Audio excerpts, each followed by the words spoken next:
নমস্কার বন্ধুরা, সামনেই আসতে চলেছে বসন্তকালের দুর্গাপুজো বা বাসন্তী পুজো। ঠিক দুর্গাপুজোর মতোই আবার এটি বাসন্তী পুজো ছাড়াও অন্নপূর্ণা পুজো নামেও পরিচিত। তো চলুন বন্ধুরা, আজকের ভিডিওতে আমরা জেনে নেব 2026 সালে বাসন্তী পুজো বা অন্নপূর্ণা পুজোর সম্পূর্ণ সময়সূচি পঞ্জিকা অনুসারে। ষষ্ঠী থেকে দশমী পর্যন্ত পুজোর শুভ সময় কী রয়েছে, অঞ্জলি দেওয়ার শুভ সময় কী রয়েছে, দেবীর আগমন ও গমন কিসে, এছাড়াও তার ফলাফল কী রয়েছে, এই দিন বাড়িতে আপনারা কিভাবে সামান্য কিছু উপকরণ দিয়ে পুজো করবেন মা দুর্গাকে, সেই নিয়ম এবং সহজ সরল মন্ত্র নিয়ে আমাদের আজকের ভিডিও। তো চলুন বন্ধুরা, দেরি না করে ভিডিওটি শুরু করা যাক। যদি আমার চ্যানেলে নতুন হয়ে থাকেন অবশ্যই চ্যানেলটি সাবস্ক্রাইব করে এবং ভিডিওতে একটি লাইক করে শেষ পর্যন্ত সাথে থাকবেন। আশা করি ভিডিওটি আপনাদের জন্য খুবই হেল্পফুল হবে।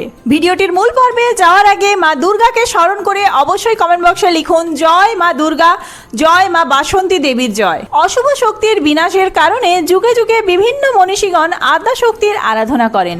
পুরাণ অনুযায়ী চন্দ্রবংশীয় রাজা সুরত বসন্তকালে দেবী দুর্গার বাসন্তী রূপের আরাধনা করতেন।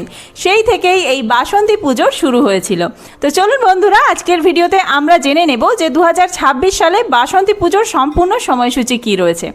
পঞ্চমী তিথি থেকেই আরম্ভ হয় পুজো, তাই জেনে নেওয়া যাক পঞ্চমী থেকে পুজোর শুভ সময়, তারিখ এবং বার কী রয়েছে। পঞ্চমী তিথি আরম্ভ হচ্ছে বাংলার 7ই চৈত্র রবিবার, ইংরেজির 22শে মার্চ রাত্রি 9:18 থেকে। পঞ্চমী তিথি শেষ হচ্ছে বাংলার 8ই চৈত্র সোমবার, ইংরেজির 23শে মার্চ সন্ধ্যা 6:39। ষষ্ঠী তিথি আরম্ভ 8ই চৈত্র সোমবার, 23শে মার্চ সন্ধ্যা 6:40 থেকে।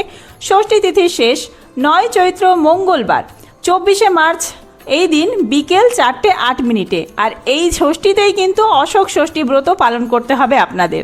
অশোক ষষ্ঠীর ভিডিও রয়েছে আমার চ্যানেলে, আপনারা চাইলে সেইটি গিয়ে দেখতে পারেন। সপ্তমী তিথি আরম্ভ হচ্ছে 9 চৈত্র মঙ্গলবার, 24শে মার্চ বিকেল 4:09 থেকে। সপ্তমী তিথি শেষ হচ্ছে 10ই চৈত্র বুধবার, 25শে মার্চ দুপুর 1:51।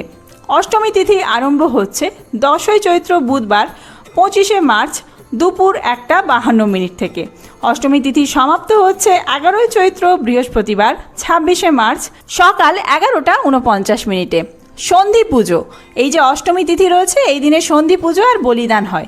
সন্ধি পুজোর শুভ সময় থাকছে সকাল 11:25 গতে সন্ধি পুজো আরম্ভ হবে। সকাল 11:49 বলিদান, এছাড়াও দুপুর 12:13 মধ্যে সন্ধি পুজো সমাপন, আর দুপুর 2:28 মধ্যে বলিদান সমাপন হবে। নবমী তিথি আরম্ভ হচ্ছে 11ই চৈত্র বৃহস্পতিবার, 26শে মার্চ 11:50 থেকে। নবমী তিথি শেষ হচ্ছে 12ই চৈত্র শুক্রবার, 27শে মার্চ সকাল 10:07। এই নবমীর দিনেই কিন্তু রাম নবমী ব্রত পালিত হবে বিভিন্ন জায়গায়। এছাড়াও এর পরের দিন রয়েছে বাসন্তী পুজোর দশমী অর্থাৎ বিজয়া। দশমী তিথি আরম্ভ হচ্ছে 12ই চৈত্র শুক্রবার, 27শে মার্চ 10:08 থেকে সকাল 10:08। দশমী তিথি শেষ হচ্ছে বাংলার 13ই চৈত্র শনিবার, ইংরেজির 28শে মার্চ সকাল 10:26। এবার জেনে নেওয়া যাক সবচেয়ে গুরুত্বপূর্ণ বিষয়, দেবীর আগমন এবং গমন কিসে।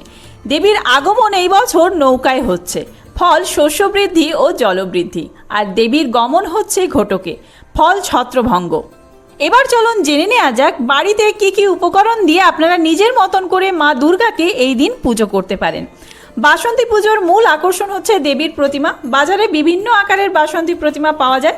যদি সেটি নিয়ে আসা না সম্ভব হয় তাহলে কিন্তু আপনাদের বাড়িতে যে দুর্গা মায়ের মূর্তি রয়েছে বা দুর্গা মায়ের চিত্র রয়েছে সেই চিত্রেও আপনারা পুজো করতে পারেন সামান্য কিছু উপকরণ দিয়ে। প্রধান উপকরণ হিসেবে লাগবে ফুল, পদ্ম ফুল, গাঁদা ফুল আর জবা ফুল। ফল হিসেবে কলা, আপেল, আম, জাম, আপনারা যে কোনো 5 রকম মৌসুমি ফল জোগাড় করতে পারেন। মিষ্টি, ধূপ, দীপ, নৈবেদ্য হিসেবে চাল, ডাল আর সবজি, পঞ্চগব্য, পঞ্চরত্ন, ঘট, বস্ত্র, এবং যদি পুরোহিত দিয়ে পুজো করাতে চান তাহলে পুরোহিতের জন্য একটি বস্ত্র লাগবে আর দক্ষিণা। তবে আপনারা নিজেরা পুজো করলেই ভালো, বাড়িতে যেহেতু পুজো করছেন। পুজোর শুরুতে দেবীর মূর্তিকে সুন্দর করে সাজিয়ে নিন, অর্থাৎ পরিষ্কারভাবে মুছিয়ে আপনারা বসাবেন একটি জায়গায় আলপনা দিয়ে। এরপর একটি খড়ের বেদির ওপর ঘট স্থাপন করুন। ঘটে জল ভরে তাতে সামান্য গঙ্গা জল দিন, পঞ্চরত্ন এবং পঞ্চগব্য দিন। ঘটের মুখে একটি আম্রপল্লব ও একটি নারকেল স্থাপন করুন। নারকেলের পরিবর্তে আপনারা ডাব, রম্ভা অথবা সুপারি যে কোনো জিনিস দিতে পারেন।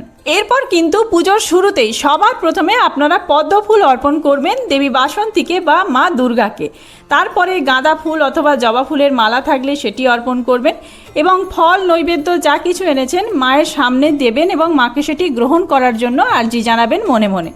তারপরেই পুজো শুরু হবে। আপনারা হাতে একটি ফুল আর বেলপাতা নিয়ে মন্ত্রোচ্চারণ করবেন, যা দেবী সর্বভূতেষু শক্তিরূপেণ সংস্থিতা নমস্তস্তেই নমস্তস্তেই নমস্তস্তেই নমো নমঃ। সর্বমঙ্গল মঙ্গলে শিবে সর্বার্থ সাধিকে শরণ্যে ত্র্যম্বকে গৌরী নারায়ণী নমস্তুতে। ওং দোং দুর্গা ওই নমঃ। এই বলে আপনারা হাতে যে ফুল এবং বেলপাতা রেখেছেন ওই ফুল এবং বেলপাতা চন্দন সহযোগে মায়ের পায়ে অর্পণ করবেন। এইভাবে 3 বার এই মন্ত্র উচ্চারণ করে 3 বার ফুল বেলপাতা অর্পণ করবেন। তারপরে আপনারা ধূপ আর দীপ দেখিয়ে আরতি করবেন। পরিবারের সকলে মিলে ঠাকুরের সামনে হাত জোড় করে প্রার্থনা করবেন। সব শেষে বাসন্তী পুজোর মূল মন্ত্র উচ্চারণ করে আপনারা পুষ্পাঞ্জলি দিতে পারেন। ওং বাসন্তী দেব্যই নমঃ। এই মন্ত্র 3 বার করে উচ্চারণ করবেন এবং 3 বার করে ফুল বেলপাতা মায়ের পায়ে অর্পণ করবেন। বন্ধুরা, আজকের ভিডিওটি এই পর্যন্তই। খুব তাড়াতাড়ি নতুন কোনো ভিডিও নিয়ে আসছে, সেই সমস্ত ভিডিও দেখার জন্য অবশ্যই চ্যানেলটি সাবস্ক্রাইব করে সাথে থাকবেন এবং এই ভিডিওটি যদি হেল্পফুল হয়ে থাকে বন্ধুদের মধ্যে অনেক অনেক বেশি শেয়ার করবেন। ধন্যবাদ।